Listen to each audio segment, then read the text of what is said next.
Hello and welcome to the Sociology Staffroom. I'm Katie Tyler and I've got two great guests with me today to talk about recruiting boys or males into sociology as a subject, which I think is sort of one of those questions that, as me as a practitioner, I'm sure lots of other people have had questions around. So we've got Toby with us, also a great sociology teacher, and we've got Rupert, also a sociology or social sciences teacher as well. So I'm here to pick your brains. Are you okay with that? Thank you first of all for coming on this evening. Yeah, Well, thank you. Absolutely. absolutely. Yeah, it's good to be here. Oh, I'm excited too. So yeah, I mean, I'm going to refer to sort of males because that's how the data refers to this. But I suppose before we start into looking at the gender balance within sociology, what's your picture like at your school, Rupert? First of all, in regards to recruitment for sociology. Well, it's a common thing. I was reflecting on this before, just a few days ago. I work in a small sixth form college in on the Surrey Hampshire border, and I'm the only teacher of sociology, and I have year one and year two, as we call it, across the space. For my year two class, I've got a class of seven, of which the split is 5-2, five females, two males. In my year one, we've done a lot better in terms of recruitment, and I've currently got 14, of which one is male. And he's leaving at the end of the first year because he's doing an AS. So I'm going to have a class next year, 13 entirely female, which of course has odd positions for me because because of the nature of the subject, I'm the only male in the room, and I'm teaching them about feminism. And I even had to explain to them what the term mansplaining meant the other day, which is, I have to say, look, there's a kind of an irony here that I'm actually mansplaining to a group of entirely of females. It's the nature of things. So yeah, it's just very much very girl heavy, Yeah. and I think that's my experience of sociology generally. Yeah, I mean, so it's just nice because obviously the data currently suggests that just under 25% of the sort of makeup of A-level sociology students tends to be male. So we're sort of looking at sort of 22%, and the rest is those identify with male, obviously, and those identify with female. What's your picture like at your school, Toby? It's quite interesting, really, because when I was looking at maybe 6 years ago to where we are now, it looks a lot better in terms of the balance. We've seen a big increase of males across our key stage 4 and key stage 5. But then listening to Rupert as well, it's actually we're quite similar. So when I first moved to the school I work at the minute, we took on an A-level class, all girls, similar. Whereas now, 2023, the picture's looking around about national level 20 to 25%. In some cases, in our current year 13 cohort, we've got 1 in 3. So for a class of 22, we've got seven males in there. So a little bit above where we've been. But that trend has only been the last couple of years. When I first started in the role, I was sometimes, like you say, Rupert, the only man in the room, and the only man in the department for a long time as well. So quite interesting. So we've had a bit of change, definitely had a bit of change, and we've seen an increase recently, but it's still that disparity between males and females, and it's still a large gap, isn't it? Yeah. Yeah, because it was interesting. Because I was like drilling into the data, and obviously, other subjects tend to have more of a balance, and then you've got to see the other side of that in things like computer science, where the balance is disproportionately males and over females, and it was making me reflect about my own experience as well. I mean, when I went weirdly, and I don't know how long you. I know that I've spoken to Toby, and you've taught for 7 years. But actually, when I first started teaching, actually, I would say it was more like a 50-50 balance, which we're talking about 18 years ago. And that's when there was coursework. And I know like sociological research suggests that, boys arguably don't like coursework, etc. But it's when we had coursework, and there was a unit called Power and Politics. And we're talking, oh, goodness, yeah, 18 18, 15 years ago. And there was definitely literally a 50-50 balance. In some years, I had more boys take sociology than I did girls. I actually think more recently it's less of a gender balance. So why do you think this is the case? I mean, what are your, just again, we are just three people pondering this and discussing it. I mean, we're obviously just one perspective, your perspective, but what do you think, Rupert, is the reason we've got this? Well, it's interesting hearing the difference, and because I'm coming from an FE sixth form college perspective, there's a lot of things about recruitment then, because what we have to do is recruit them into the college. They come from the feeder 11 to 16 schools, so it's a slightly different thing. Whereas if you're teaching at the top of an 11 to 18, you can begin to sort of seed what the subject's like, and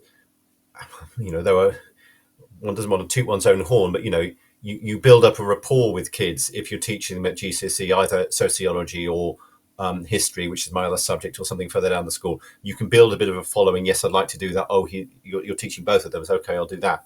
But of course, it's completely fresh. The other thing about sociology, I think, also is it's often a new subject, whether it's school or college, at this level.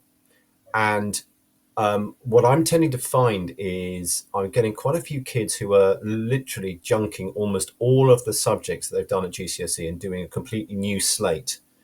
And they're looking for ones that go together. And I'm quite often seeing psychology and sociology as a double header. And then, to be honest, they tend to throw in English as well. And you've got the three biggest girl-heavy subjects then. And that just seems to be a pathway that they're naturally moving towards. I just think that there's a sort of thing about wandering around. If I'm going to do something new, let's do this. Oh, what's that? That looks interesting. I'm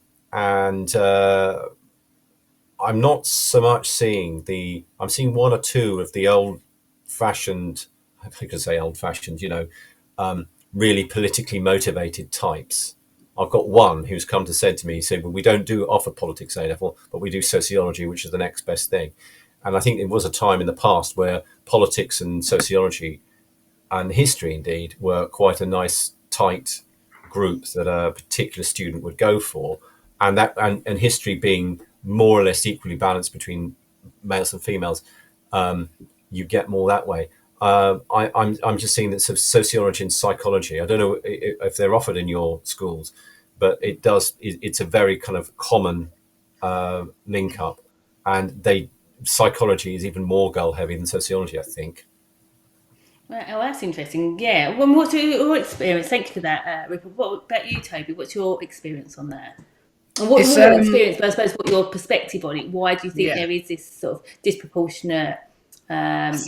It's quite deep rooted, isn't it? Really, in kind of the understanding of what sociology is. You've got to convince parents as well as convince students, first and foremost, to take a subject they've never heard of. That's before you get to the gender part. So there's already that battle in recruitment, and then when you start to think about the kind of viewpoint of sociology, how it's sold to people, the soft subject element to it, you've got that problem there with parents who will question, like, well, what will my child get out of this? And more often than not, those questions come from parents of male students as well.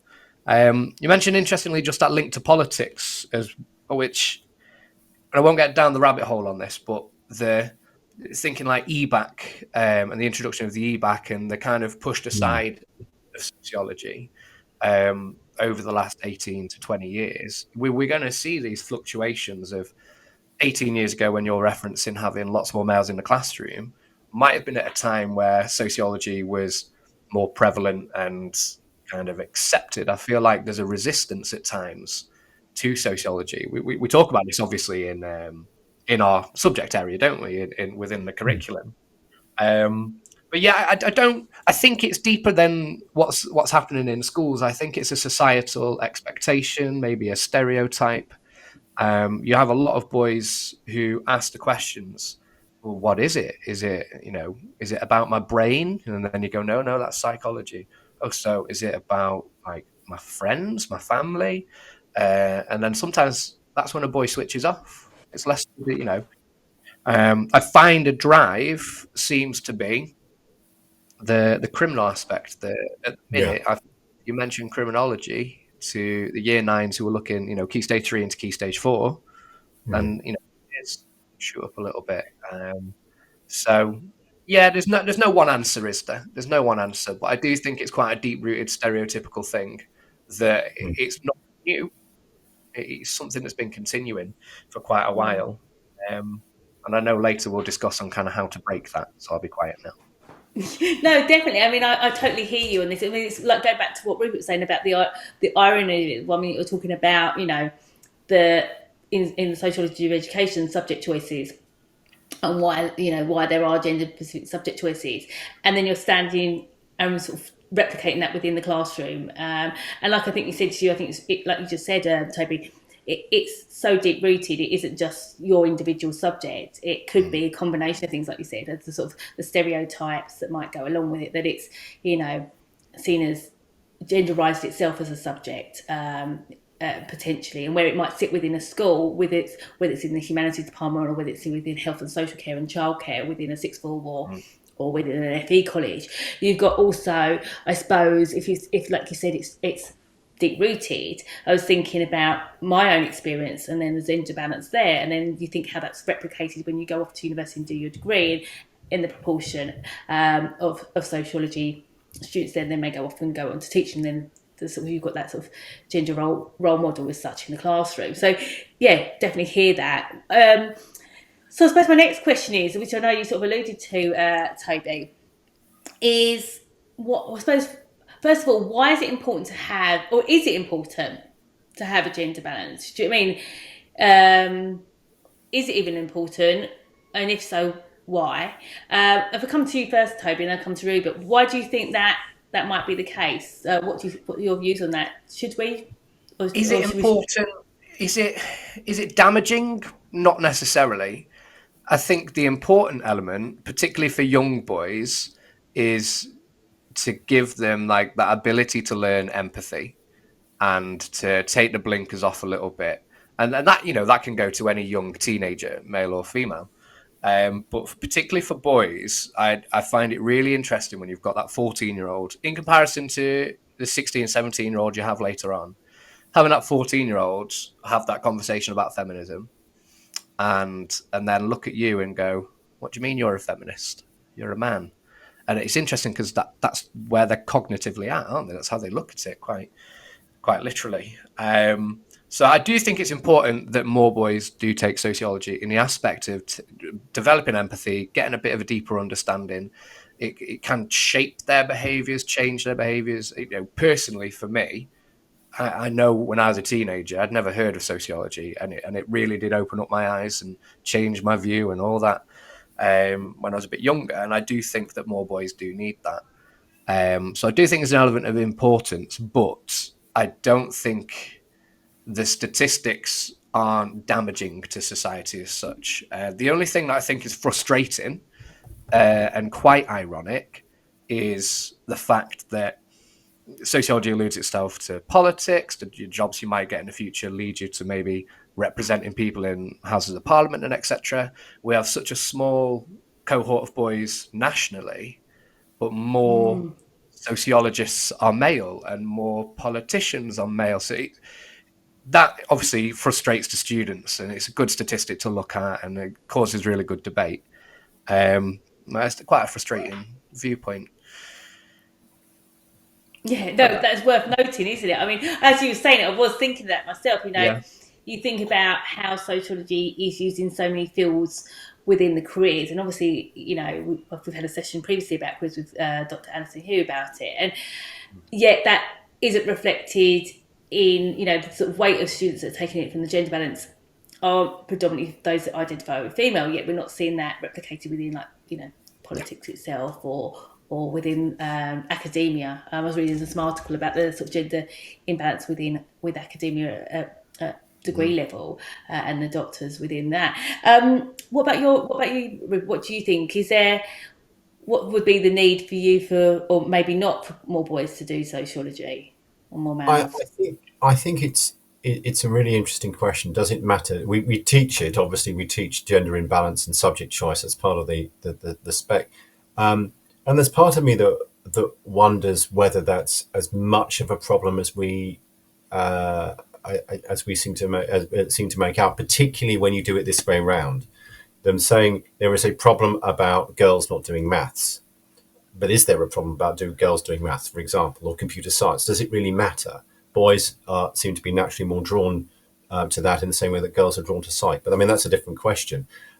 In terms of boys doing sociology, the only thing I would say is I think I'd follow the careers idea. In one of my previous lives, I worked for AQA on developing this sociology spec. And I spoke to a lot of teachers when we were trying to, well, basically sell it and explain what was going on. And it's at that stage where I think that the whole question of what is sociology for comes in. And in effect, the next generation of primary school teachers, social workers, criminologists, etc., are all going to could well be starting here with our subject or subject.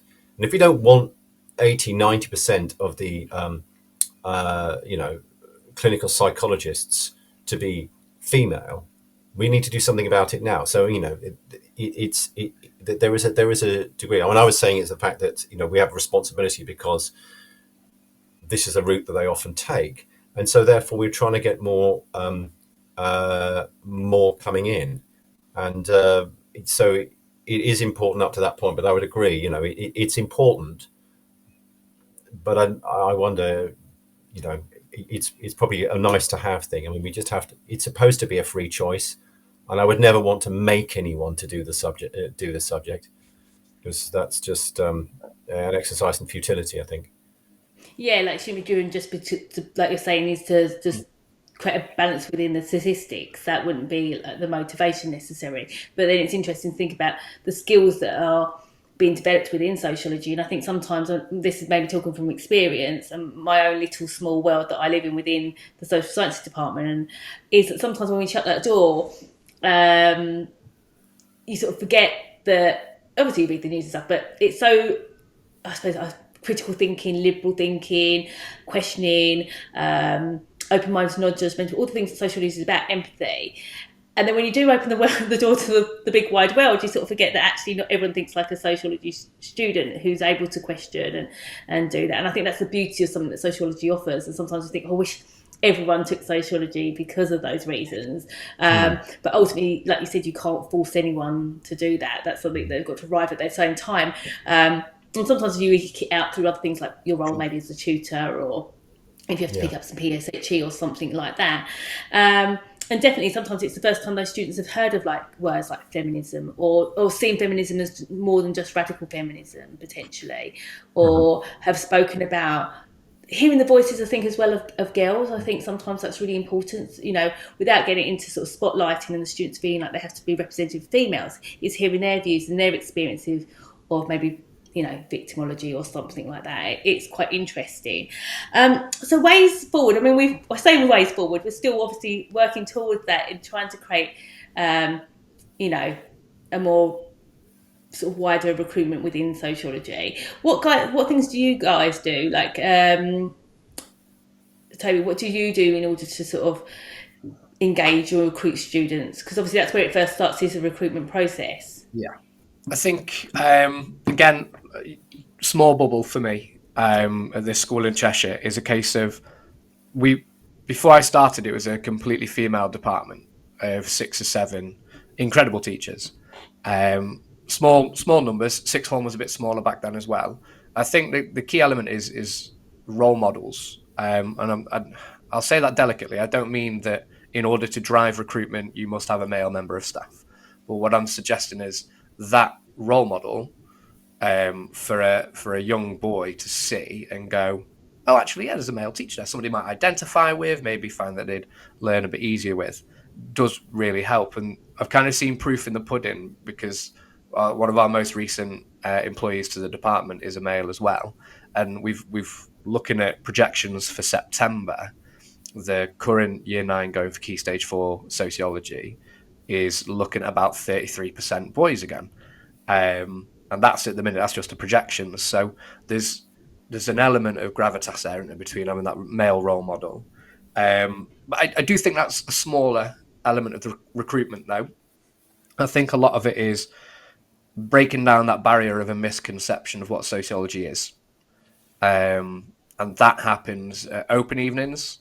Unfortunately, and I don't know what it's like in your schools or in FE, particularly in FEs actually, those open evenings are recruitments literally for when I was first in my career. This was a case of if we don't get enough, I don't know if I have a job next year. That's how it can feel sometimes. And we're quite fortunate now that we're in a position where the subject sells itself quite nicely, but those nights are to sell to not just the girls, but to the boys. And I find one topic, obviously alluded to criminology earlier, and you talk about the crime and deviance element. But I also find education as a tool to recruit them is quite interesting. If you get the time on an open evening to talk to those boys about, and this is an overgeneralization, by the way, but if you talk to those boys about, have you ever got in trouble and it wasn't your fault? Or do you feel like you get picked on when you walk into that classroom? And they're like, yeah, that is me. And you can go, well, actually, if you take this subject, we're going to look into that. And we're going to look into the kind of the deeper meanings behind why you get in a bit more trouble or why you've got so many detentions, etc. Obviously, overgeneralizing.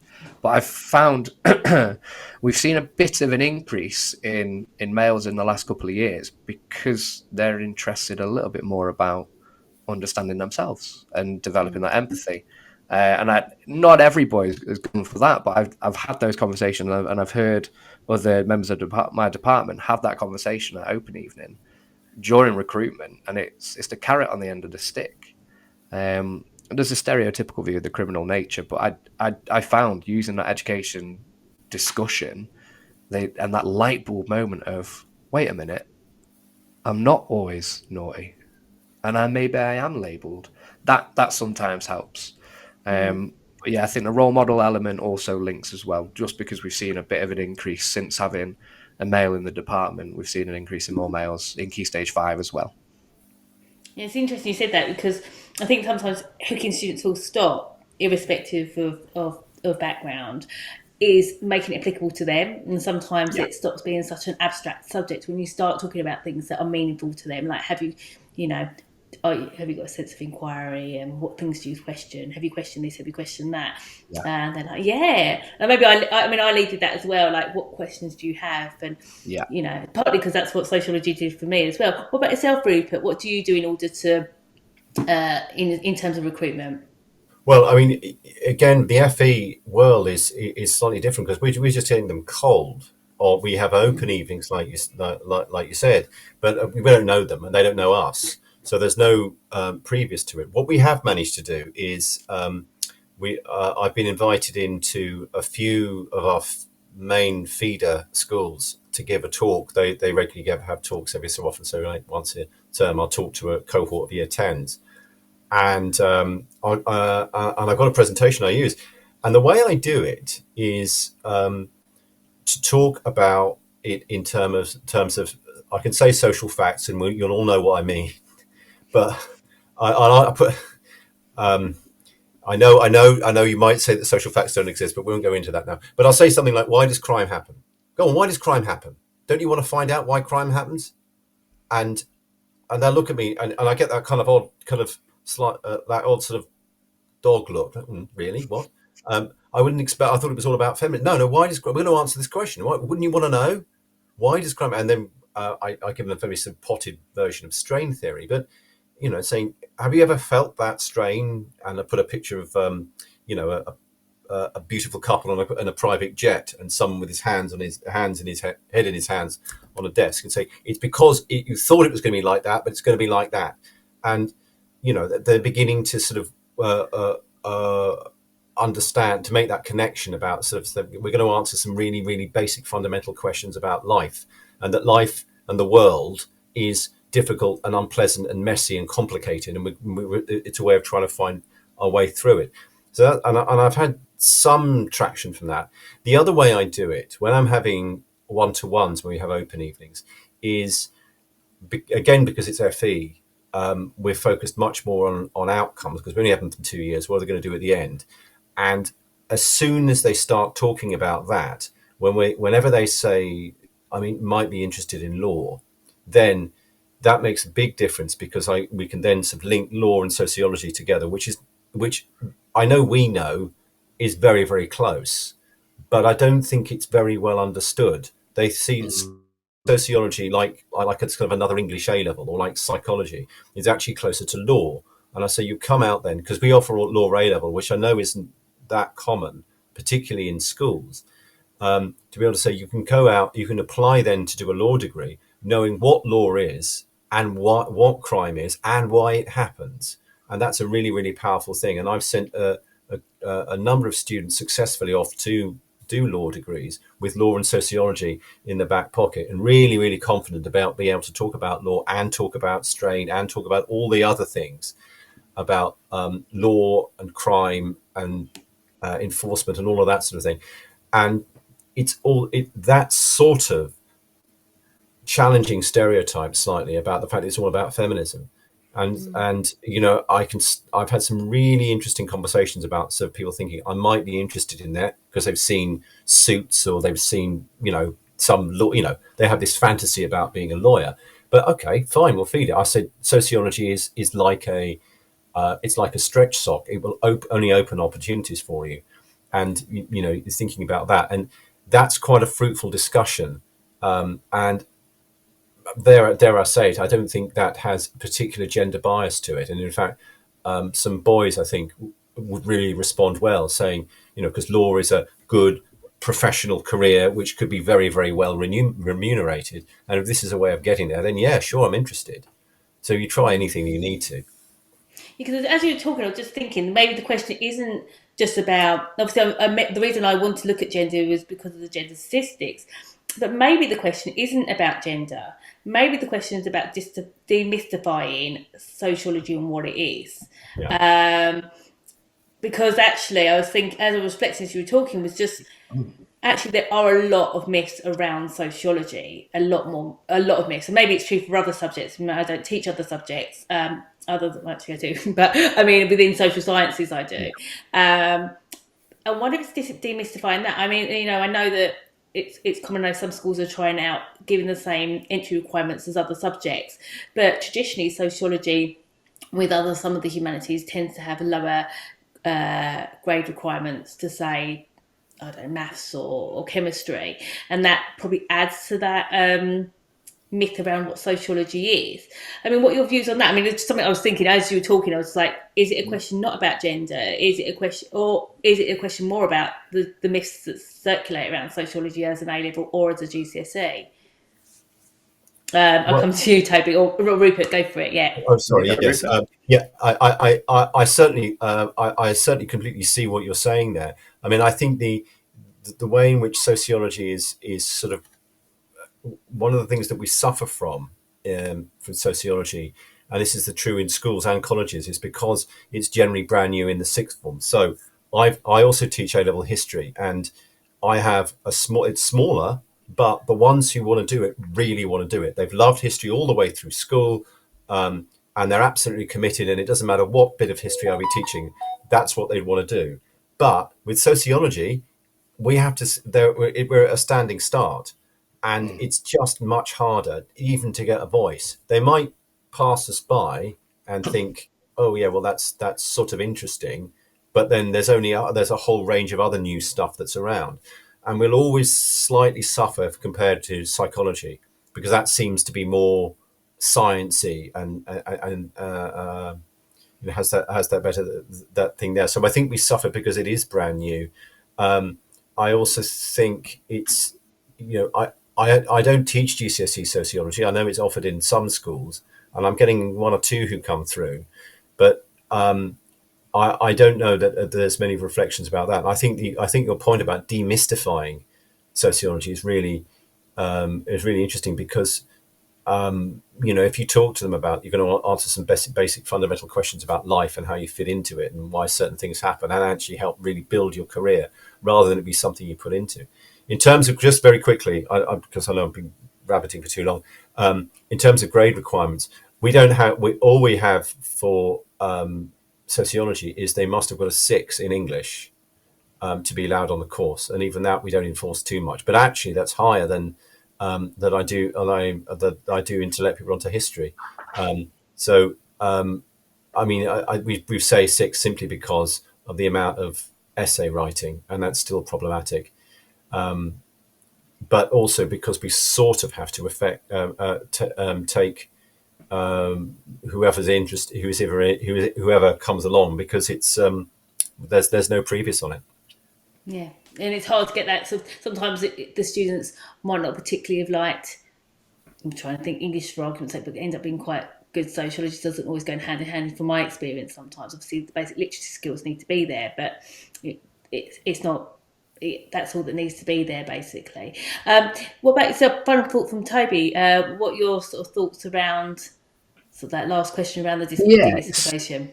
It's interesting because I do think there is a definite kind of a gender underlying like notion there, but that myth of sociology is one of the biggest battles you deal with at open evening when you're a salesperson and you're really trying to sell your subject. That is where the myth busting comes in, and you get the questions of like, well, what's this going to do for their future? And that's the moment I think you've really got to. That's where you got to shine. And it hates me. I hate to say this part, but I do know that kind of salesmanship becomes a little bit gendered as well. And you might say to one person, "Oh, well, if you take this, it's going to help you become." You referenced primary teachers earlier, didn't you? And you might say, "You take this subject, it's going to help you do this." And I find when you start to use the word managerial and skills, like you just understand people. Use sociology to understand people, and you can become a manager no matter what you're going into. If you're not stood here right now to say, "I want to be a sociologist in the future." You stood here right now because you maybe want to know a little bit more about yourself and understand others. Maybe people from less fortunate backgrounds than yourself. Maybe people of different gender, different ethnicity. That, I think, is the kind of discussion point that should be pushed in order to dispel those myths. There's a lot of parents, even students, even teachers, and peers and colleagues that I work with who have myths about sociology, and I might make an off-the-cuff comment. And if they're making that off-the-cuff comment to you professionally or even personally at lunch, imagine what that kind of conversation is like in the classrooms when we talk about pushing soft and hard subjects. We're not just dispelling the myth with parents, we're dispelling the myth across the society. It's quite a challenge. But there's definitely a gender undertone there, I think. Oh, definitely. And like you said, with regards to sort of even people's maybe consciously, unconsciously saying that. And like you said, there aren't, I think going full circle, there aren't subjects for girls and there's not subjects for boys. What's happened is structurally we've created this, go back to your sort of word, is sort of, I think someone mentioned it, like social construction of it. It's so entrenched into our society. And maybe obviously that needs to change in order for there to be true engagement with any subject, including sociology, whether that be from the myths around it being soft or hard, or genderisation of different subjects. And it as you said, it's more deep rooted than just the data that's on a table, and that may take some time for that to happen. And it doesn't help if wider society is potentially reinforcing some of those stereotypes as well. Yeah. And obviously it doesn't help as well if, like you said, sometimes, and not always, but sometimes maybe colleagues as well as parents. I leave you this thing, when I always get that question as well, what are they going to do within the future? And I always go, because obviously a little bit older, I go, "Oh, how many ICT lessons did you have when you were at school?" And they go, "Oh, 1 lesson a week doing paint." I said, "Now, what's our industry like now? How often do we use computers?" And I think that's when the penny drops. So we can't really prepare ourselves. So like postmodernist, we can't prepare ourselves for the uncertain future. And the great thing about sociology, it teaches those critical thinking skills, doesn't it? So, but thank you for your time, and good to sort of question it and think about, how we recruit our students into sociology and to get a breadth of students from all diverse backgrounds. and the more people engage in sociology, the better. That's my biased opinion, basically. But thank you for your time, and all good luck for the next term and a half when it comes up to exam time as well, and to your students. And to you, thank you very much. Thank Thanks you. a lot. Take care, guys. Thank you.